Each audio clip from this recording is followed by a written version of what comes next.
किभली भाव में गोटे युवक को पिटी पिटी मारी दिखाई आपड़ से वीडियो देखिले आपण को लोम टांकुरी उठिब।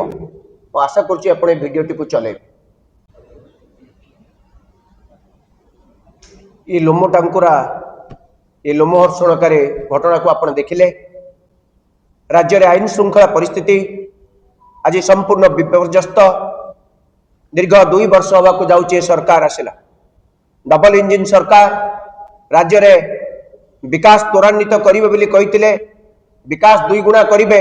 ये होची विकास रो प्रकृत पदचिन्ह। ये होची विकास ई भली विकास करा जाउची 2036 मसिया बेलको विकसित ओडिशार स्वप्न बांटुचंती। यदि गोटे राज्यर आईन श्रृंखला परिस्थिति ठीक न रहे से राज्यर विकास केबे संभव होई परिबो कि? प्रतिदिन ए राज्य में 15 जनरू अधिक महिला को निर्यातिता आपण यही खूब अल्प दिन तले देखिथिले कणास अंचल कि भाव में जड़े युवक को रास्ता मारिले हाणिले तापरे पुणी ताकू तले पकई बुलेट रे गाड़ी चले दौले। ये घटना मात्र 5 दिन भी बीतीनी आज एभली एक घटना बालिअंता थाना बेणुपुर अंचल घटी। मात्र भुवनेश्वर 5-6 किलोमीटर दूर कि कमिशनर पुलिस ऑफिस ठारू मात्र 10-15 किलोमीटर दूर में घटना घटुची। राज्य आईन श्रृंखला परिस्थिति तल स्तर को चलीगला ना मुख्यमंत्री चिंता अच्छी ना पुलिस प्रशासन तत्पर ना गृह विभाग जो मैंने मुख्य से मैंने तत्परता प्रकाश करुचंती।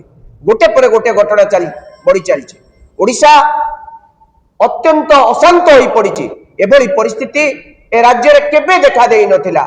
एबे घरू बाहर डर लगुच सामान्य सामान्य कथार छोट छोट कथार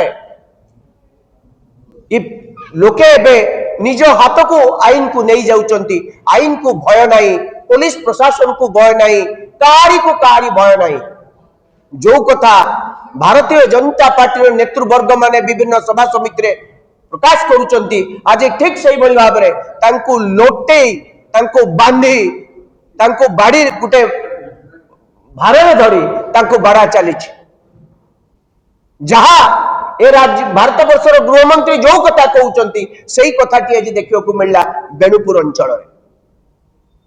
नेता मानकर संयमता नहीं जहा प्रकृत क्षेत्र में देखियो को मिलुची यह अत्यंत संकटमय कथा। ओडिशा किभली भाव में आगो को जीव ओडिशार धन जीवन किभली सुरक्षित रहिबो घर बाहर घर को फेरिबो कि नहीं ये आज बड़ चिंता है। ये सरकार कहूची विकास होउची ये सरकार रो निदय पर्यंत भांगु नहीं। ये मिछ विकास ये मिछ एक डबल इंजिन सरकार परिवर्ते ये आम डबल दुखर कारण रे सरकार है।